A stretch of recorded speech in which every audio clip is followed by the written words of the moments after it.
All right, let's get into it. Today, we're talking about a true giant of industry, the Pakistan steel mills. Now, this isn't just a story about a factory. It's a story of huge ambition, Cold War politics, national pride, and a collapse so big it sent shockwaves through the entire country.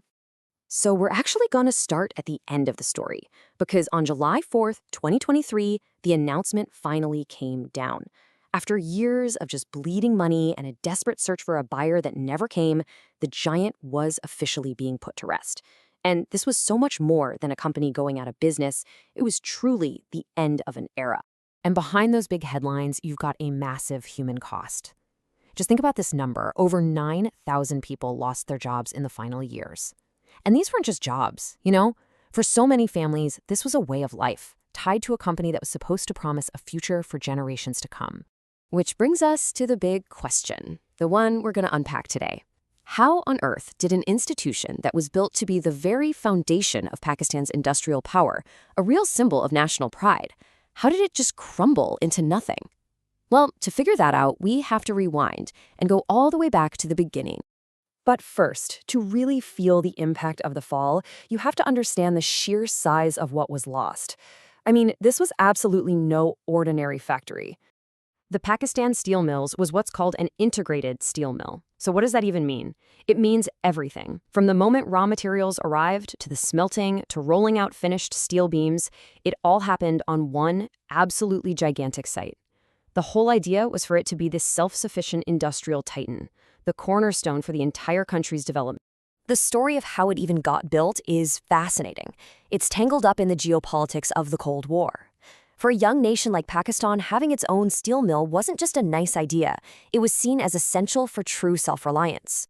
So way back in the 1950s, Pakistan knew it needed this.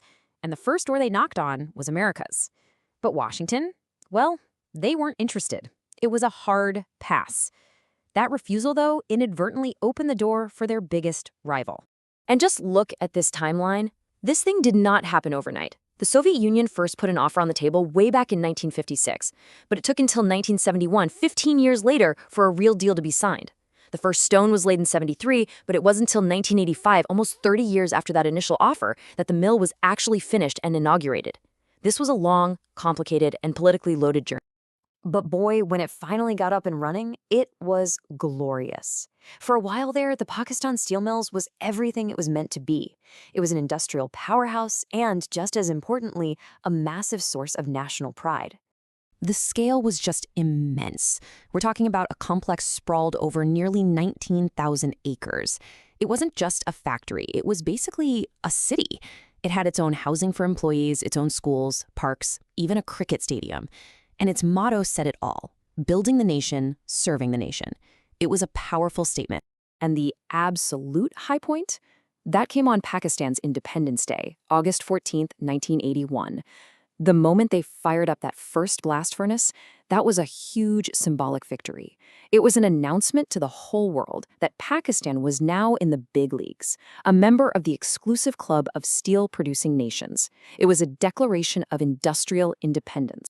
But that peak, it wasn't going to last. Let's jump ahead to the mid-2000s, because this is the turning point, where the story takes a really sharp and controversial turn.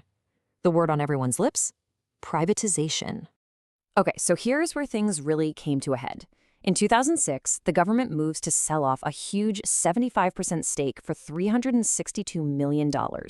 But just as the deal is about to go through, the Supreme Court steps in and slams on the brakes, hard. The court's verdict completely annulled the sale, pointing to major flaws in the process. They said it showed haste and didn't properly value this massive national asset. And these were the court's own words, right from the judgment: procedural irregularities.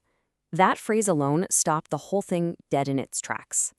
So you're the government trying to offload what it saw as a burden, and the highest court in the land saying, nope, not like this. This legal showdown would cast a really long shadow over everything that came next. With the sale blocked, the mill was thrown into limbo. And that's when the real rot began to set in from the inside. The years that followed were a fatal downward spiral of mismanagement and decay. I mean, this chart tells the whole story without any words needed. Look at that. At its peak, the mill was humming along at high capacity. But after 2008, performance just falls off a cliff. The capacity utilization just kept dropping and dropping.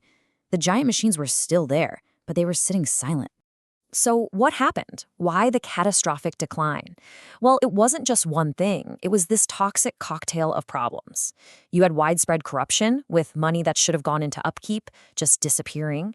You had politically motivated hiring, bloating the staff with people who didn't know how to do their jobs. Promotions were based on who you knew, not what you knew, which destroyed morale. And pretty soon, when the mill needed cash infusions just to survive, the government started saying no, tired of pouring good money after bad. And all of that brings us to the final somber chapter of the Pakistan steel mills and the legacy it leaves behind. By 2011, the financial black hole was already massive. The mill was carrying an estimated 110 billion rupees in debt and liabilities. Think about that. It had gone from a nation-building asset to a staggering national burden.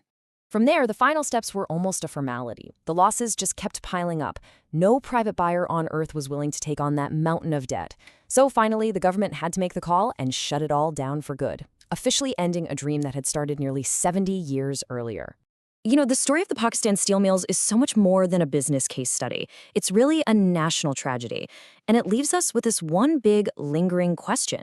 Beyond the billions of dollars and the miles of rusting steel, what is the true cost when a nation's dream, a dream of self-reliance, is allowed to just fall apart?